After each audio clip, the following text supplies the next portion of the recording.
യേശു പറഞ്ഞു, നിങ്ങൾ ഈ മന്ദിരത്തെ പൊളിക്കുവീൻ, ഞാൻ 3 നാൾ കൊണ്ട് ഈ മന്ദിരം പണിയും, 3-ാം നാൾ ഞാൻ ഉയർക്കും. ആ കർത്താവിന്റെ വാഗ്ദത്തത്തെ തടയാൻ റോമൻ പട്ടാളക്കാരും ഒത്തൊരുമിച്ച് മനസ്സോടെ ശ്രമിച്ചിട്ടും ആ വാഗ്ദത്തത്തെ തടയുവാനോ പുനരുത്ഥാന ശക്തിയുടെ മുമ്പിൽ നിൽക്കുവാനോ അവർക്ക് കഴിഞ്ഞില്ല. ദൈവമക്കളോട് ഞാൻ പറയുന്നു, നിങ്ങളോടോ നിങ്ങളുടെ കുടുംബത്തോടോ കർത്താവ് ഒരു വാഗ്ദത്തം തന്നിട്ടുണ്ടെങ്കിൽ ഒരു സാഹചര്യങ്ങൾക്കും അതിനെ നിഷ്ഫലമാക്കുവാൻ കഴിയുകയില്ല. നിന്റെ കാതിൽ കേട്ട വാഗ്ദത്തങ്ങളെ നിനക്ക് ഈ വർഷത്തിൽ സ്വീകരിക്കുവാൻ ദൈവ അവസരങ്ങൾ തരുമെന്ന് വിശ്വസിക്കുന്ന ദൈവമക്കൾ കരങ്ങളെ അടിച്ച ദൈവത്തിന് നന്ദി പറയാം.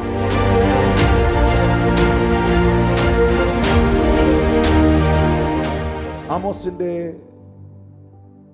പ്രവചന പുസ്തകം 4-ാം അധ്യായം 12-ാമത്തെ വാക്യം. അതുകൊണ്ട് ഇസ്രായേലേ, ഞാൻ ഇങ്ങനെ നിന്നോട് ചെയ്യും. ഇസ്രായേലേ, ഞാൻ ഇത് നിന്നോട് ചെയ്യുവാൻ പോകുന്നത് കൊണ്ട് നിന്റെ ദൈവത്തെ എതിരേൽക്കുവാൻ ഒരുങ്ങിക്കൊള്ളുക. ദൈവത്തിന്റെ വാഗ്ദത്തങ്ങളിൽ അതിപ്രധാനപ്പെട്ട ഒരു വാഗ്ദത്തമാണ് അത് യേശു കർത്താവിന്റെ മടങ്ങിവരവും മഹത്വ പ്രത്യക്ഷതയും മേഘപ്രത്യക്ഷതയുമാണ്. യേശു ക്രിസ്തുവിന്റെ ജനനത്തെക്കുറിച്ച് പ്രവാചകന്മാർ പ്രവചിച്ച മുഴുവൻ പ്രവചനങ്ങളും നിവർത്തീകരിക്കപ്പെട്ടു. മീഖ പ്രവചിച്ചിരുന്നു യേശു ബത്ലഹേമിൽ ജനിക്കുമെന്ന്. യേശു ആരായിരിക്കുമെന്ന് പ്രവാചകനായ യെശയ്യാവ് തൻ്റെ ജനനത്തിന് ആയിരക്കണക്കിന് വർഷം മുൻപേ പ്രവചിച്ചു. നമുക്കൊരു ശിശു ജനിച്ചിരിക്കുന്നു, നമുക്കൊരു മകൻ നൽകപ്പെട്ടിരിക്കുന്നു. അവൻ അത്ഭുത മന്ത്രി, അവൻ വീരനായ ദൈവം, അവൻ നിത്യപിതാവ്, അവൻ സമാധാനത്തിന്റെ പ്രഭു. ആദ്യത്തെ പ്രവചനം നമ്മൾ കാണുന്നത് ഉൽപ്പത്തി പുസ്തകത്തിലാണ്. ആ പ്രവചനം ഡിക്ലയർ ചെയ്തത് യഹോവയായ ദൈവമാണ്. ആ ശബ്ദം യഹോവയായ ദൈവം പറഞ്ഞത് സാത്താനോടാണ്, ലൂസിഫറിനോടാണ്, ആ പാമ്പിനോടാണ്.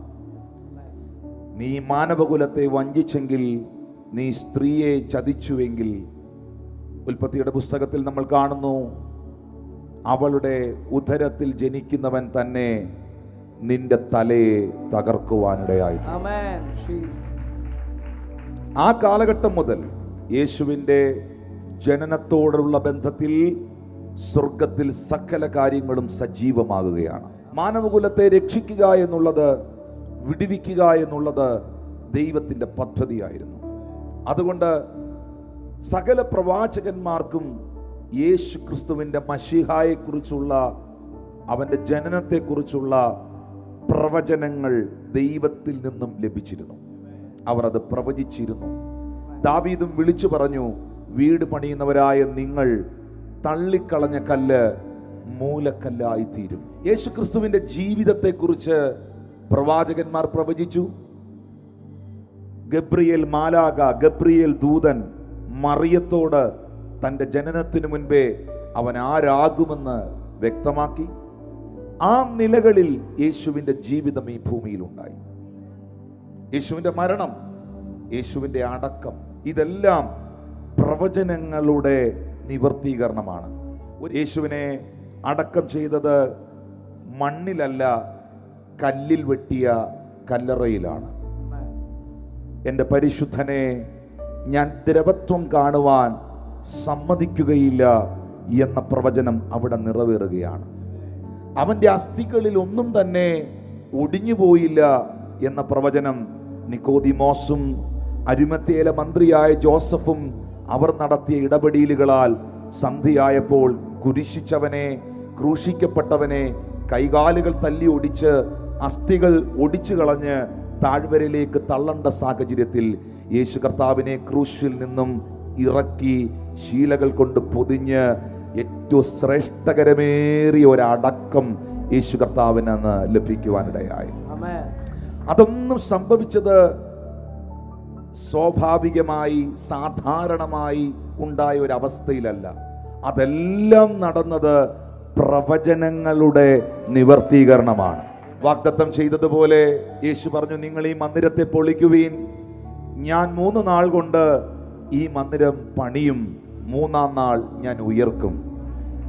ആ കർത്താവിന്റെ വാഗ്ദത്തത്തെ തടയാൻ അന്നത്തെ ഗവൺമെന്റും റോമൻ പട്ടാളക്കാരും മനുഷ്യരും അവരുടെ മുഴുവൻ സന്നാഹങ്ങളും ഒത്തൊരുമിച്ച് ഒരു മനസ്സോടെ ശ്രമിച്ചിട്ടും ആ വാഗ്ദത്തത്തെ തടയുവാനോ ആ ഞായറാഴ്ച പകൽ ഇറങ്ങി വന്ന പുനരുത്ഥാന ശക്തിയുടെ മുമ്പിൽ നിൽക്കുവാനോ അവർക്ക് കഴിഞ്ഞില്ല.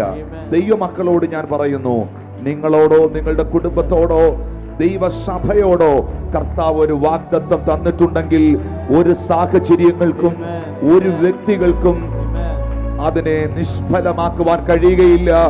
കാരണം ദൈവം വാഗ്ദത്തങ്ങളിൽ വിശ്വസ്തനാണ്, വാക്ക് മാറാത്തവനാണ്.